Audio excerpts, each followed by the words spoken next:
ये बात तो हम सभी जानते हैं कि इस वक्त इस्लाम दुनिया का सबसे ज़्यादा पसंद किया जाने वाला और दूसरा बड़ा मज़हब है जो सबसे ज़्यादा तेज़ी के साथ फैल रहा है। और यही वजह है कि आए दिन हमें ख़बरों में या सोशल मीडिया पर यह सुनने को मिलता ही रहता है कि फ़लाँ गैर मुस्लिम ने इस्लाम कबूल कर लिया। मगर दूसरी तरफ अफसोस कि इस दुनिया में ऐसे भी लोग मौजूद हैं जो कि दौलत, शोहरत, इज़्ज़त और प्रोटोकॉल की लालच में आकर अपने दीन को ही छोड़ देते हैं।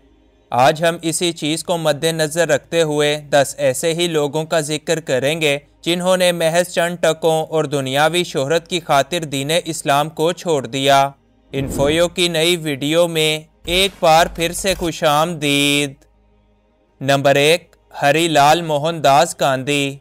भारत में बापू के नाम से मशहूर महात्मा गांधी के सबसे बड़े बेटे हरिलाल गांधी की इस्लाम में आने और फिर इस्लाम को छोड़ने की कहानी काफ़ी अजीब है। हरिलाल साल 1888 में एक हिंदू घराने में पैदा हुए, मगर साल 1936 में जब इनकी उम्र 48 साल थी तो उन्होंने इस्लाम से मुतासिर होकर इसको कबूल कर लिया और अपना नाम अब्दुल्ला गांधी रखा। बस फिर क्या था कि भारतीय काफरों ने इनका जीना हराम कर दिया और यहाँ तक कि इनका अपने मुल्क में रहना भी मुहाल हो चुका था। यूँ जब वो अपने आप पर लगी पाबंदियों और सख्तियों से तंग आ गए तो उन्होंने वापस से इस्लाम को छोड़कर हिंदू मज़हब को अपना लिया। नंबर 2, सैयद वसीम रिजवी। सैयद वसीम रिजवी वैसे तो नाम का एक मुसलमान था, मगर ये अपने जोशीले, भड़काऊ और नफ़रत आमेज़ बयानात की वजह से मुसलमानों के ख़िलाफ़ जहर उगलता और भारत के मुसलमानों की नफ़रत की एक वजह बना ही रहता था। यही वो बदबख्त आदमी है कि जिसने सुप्रीम कोर्ट में कुरान मजीद से 26 आयतों को निकालने की मुहिम भी चलाई थी। ये इस्लाम से निकलने के बाद हिंदुओं को खुश करने के लिए इस्लाम के ख़िलाफ़ तौहीन आमेज़ बातें करता रहा और रसूलुल्लाह सल्लल्लाहु अलैहि वसल्लम के ख़िलाफ़ एक किताब भी लिख डाली। वसीम रिजवी ने इस्लाम छोड़ने के बाद हिंदू मज़हब को अपना लिया और अपना नाम सैयद वसीम रिजवी से बदलकर जतिंदर नारायण सिंह त्यागी रख लिया। नंबर 3, फातिमा सना शेख। भारतीय फिल्म दंगल से शोहरत हासिल करने वाली अदाकारा फातिमा सना की वालदा एक कश्मीरी मुसलमान हैं, जबकि वालिद एक हिंदू। ना सिर्फ फातिमा का नाम मुसलमानों जैसा रखा गया, बल्कि इनकी परवरिश भी एक मुसलमान के तौर पर ही की गई। लेकिन कुछ अरसा कबल फातिमा ने यह ऐलान किया कि ना तो इनको मुसलमान कहा जाए और ना ही हिंदू, क्योंकि इनका इन दोनों मज़ाहिब से ही कोई ताल्लुक़ नहीं। यही वजह है कि आज भी फातिमा किसी भी मज़हब में कोई इंटरेस्ट दिखाती बिल्कुल भी नज़र नहीं आती। Number 4, happy Salma. Happy Salma सबसे बड़े इस्लामी मुल्क इंडोनेशिया से ताल्लुक़ रखने वाली एक एक्ट्रेस और मॉडल हैं, जो कि 4 जनवरी 1980 को इंडोनेशिया में ही एक मुसलमान घराने के अंदर पैदा हुई। हैप्पी सलमा ने कम उम्री से ही मॉडलिंग का आगाज़ कर दिया और किस्मत इन पर यूं मेहरबान हुई कि जल्द ही ये पूरे एशिया की एक जानी मानी मॉडल बन गईं। मगर वक्त से पहले और औकात से ज़्यादा मिल जाए तो इंसान खुद ही को खुदा मान बैठता है, और यही सब कुछ हैप्पी सलमा के साथ भी हो गया। साल 2010 में उन्होंने बाली के शाही ख़ानदान में शादी करने से पहले इस्लाम को छोड़कर हिंदू मत को अपना लिया।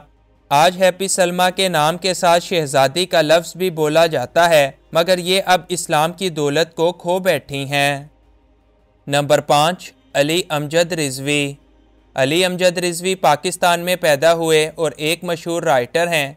उन्होंने अपनी ज़िंदगी के 10 साल सऊदी अरेबिया के अंदर गुजारे, मगर इसके बावजूद उन्होंने इस्लाम को छोड़कर लादीनियत को पसंद किया। आज ये कनाडा के अंदर रहते हैं और इन्होंने अपनी एक किताब भी लिख रखी है जिसका नाम एथियस्ट मुस्लिम है, और ये एक बेमतलब की किताब है। नंबर 6, ज़ोया अख्तर। ज़ोया अख्तर भी उन्हीं लोगों में शुमार की जाती हैं जिन्होंने इस्लाम को छोड़ा और लादीन बन गईं।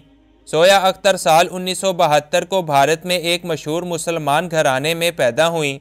ज़ोया एक बेहतरीन राइटर होने के साथ साथ एक डायरेक्टर भी हैं, जिनके आबाओ अजदाद इस्लाम के एक नामवर मजहबी स्कॉलर्स में से एक थे।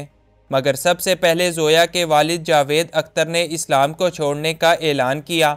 बाद में इनके ख़ानदान के दूसरे लोगों ने और आखिर में ज़ोया ने भी इस्लाम को छोड़कर लादीन होने को पसंद किया। यानी इनके ख़ानदान के मुताबिक इस कायनात में अब कोई खुदा मौजूद नहीं। नंबर 7, ज़ुबैदा बेगम। ज़ुबैदा बेगम साल 1911 को मुंबई में पैदा हुई, जो कि एक मुस्लिम घराने से ताल्लुक़ रखती थीं। ज़ुबैदा बेगम भारत की एक जानी मानी अदाकारा थीं, जिन्होंने कई सालों तक इंडस्ट्री पर राज किए रखा और इन्हीं की ज़िंदगी से मुतासिर होकर साल 2011 में ज़ुबैदा के नाम से एक फ़िल्म भी बनाई गई।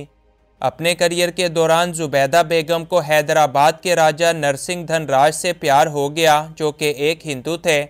अफसोस के ज़ुबैदा अपनी मोहब्बत में इस कदर अंधी हो गईं कि उन्होंने अपना दीन इस्लाम को छोड़ दिया और अपने राजा शोहर के मज़हब को अपनाकर इनकी रानी बन गईं। नंबर 8, सारा हैदर।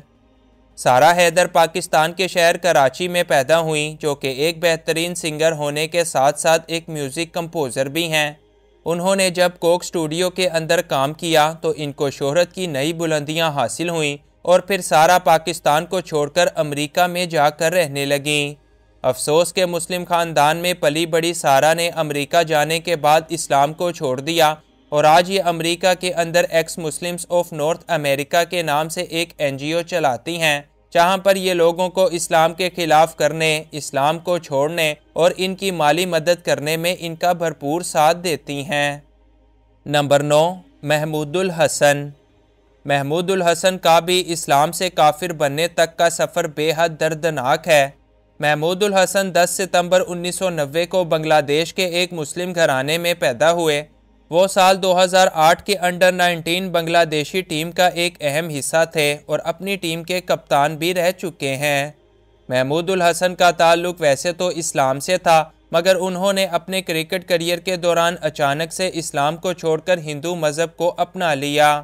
जब यह खबर सामने आई तो लोगों ने इस पर ज़रा सा भी ध्यान नहीं दिया, मगर ये खबर उस वक्त लोगों को हैरान कर गई जब उन्होंने इस्लाम छोड़ने के बाद अपना नाम विकास रंजन दास रख लिया।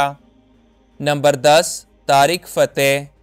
तारिक फ़तेह एक पैदाइशी मुसलमान होने के बावजूद इस्लाम का अज़ली दुश्मन और गद्दार वतन निकला, जो कि अब एक लादीन बन चुका है। तारिक फ़तेह पैदा तो कराची के अंदर हुआ था, मगर फिर मुल्क से भागकर कनाडा के अंदर जाकर रहने लगा। वहाँ जाकर उसने इस्लाम के ख़िलाफ़ प्रोपेगेंडे शुरू किए और लोगों को इस्लाम के ख़िलाफ़ उकसाया। तारिक फ़तेह ने इस्लाम के ख़िलाफ़ मज़ामीन और किताबें भी शाया की, मगर फिर अचानक इसको कैंसर जैसे मुहलिक मर्ज़ ने आ लिया और इसी मर्ज़ की ताप ना लाते हुए इसकी मौत वाक़िया हो गई।